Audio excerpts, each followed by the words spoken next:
It's a feel-good breakfast show, Expresso. This is SABC3, and I love uplifting stories of programs in the community that are making a significant difference. And Expresso's Friday Dance is being led by the MOD program. This program seeks to develop school-going youth with skills that tackle life. And there are 181 MOD programs, or even MOD programs, if you want to call it that, across the Western Province, providing sport and recreational activates to over 40,000 kids from disadvantaged communities. That is incredible. And joining us now to tell us a bit more is arts coach Liesl Hendricks, as well as Claude Meyer, the Deputy Director of Cultural Affairs and Sport, to discuss this incredible program, which I love so much, by the way. Welcome, Liesl. Welcome, Claude.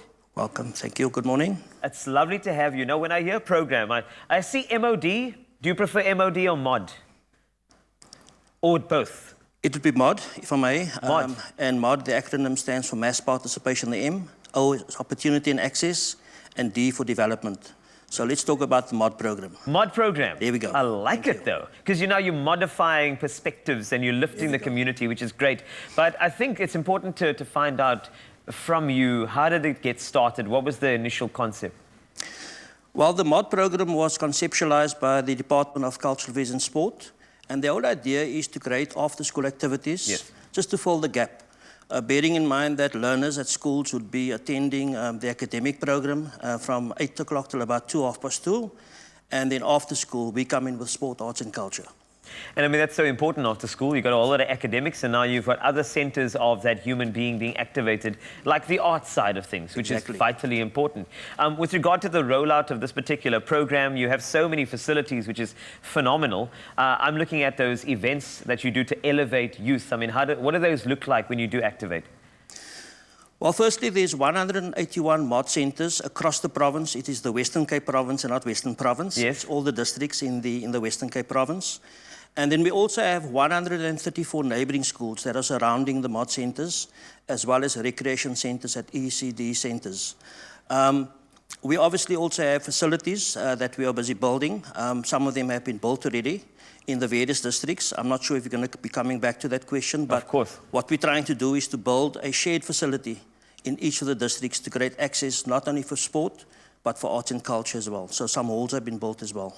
That is phenomenal, because, I mean, we do need spaces to express ourselves. Definitely. Which is important. Talking about expressing ourselves, you're an arts coach, Liesl. Yes, I am. And how do you go about activating that side of the individuals that come through into the MOD programs? I mean, how is that for you? Personally, I've been working for the company for 8 years. Nice. So I've seen them grow and grow into this phenomenal people. So every afternoon, I do dance, drama, music, and juggling. So that's my component. Juggling? Juggling as well. You dance with your balls. So I would love to know how Mr. Meyer fares at juggling. Have you ever tried to teach Claude a bit of skill? He's been through some pain. And out of 10, what would you score? 5. She didn't say 5. She meant 5 times 2. Okay. Yes. But that's great. And I mean, those are quite skillful activity. You have to practice and practice. And I think, do you think that is the virtue of this program? The fact that you get kids wanting to take on mastery of these skills? Yes, and we develop them. And at the end of the year, we put up a production. So we work with them. It's called Shop Center. So we work with them for 3 to 6 months. We develop them, we upskill them, and we put up a production at the end of the year. Beautiful.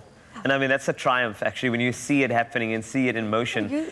It's emotional. And you know, when it comes to arts, it's not just about arts per se. It is also about upskilling the humans behind it. So from your side, when it comes to the other skills that you feel are developed within this program, what are they? Well, firstly, the MOD program offers opportunities in sport, arts and culture. So in sport, we focus on 16 priority codes for school sport. And then in arts, we look at the 4 genres, which is dance, drama, music, and as Liesl has indicated, juggling.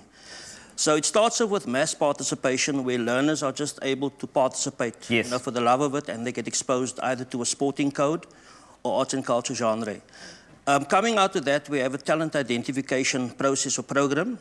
And then the learners that are talented and those that are interested can then obviously specialize in a code of sport or in an arts and culture genre. Nice. And then the training comes in. We speak about the 10,000 hours, where we try to push as many hours as possible.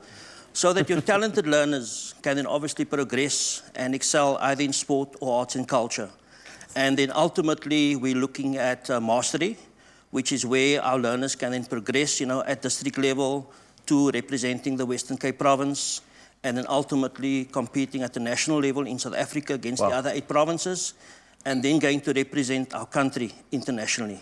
So there's the progression of mass participation.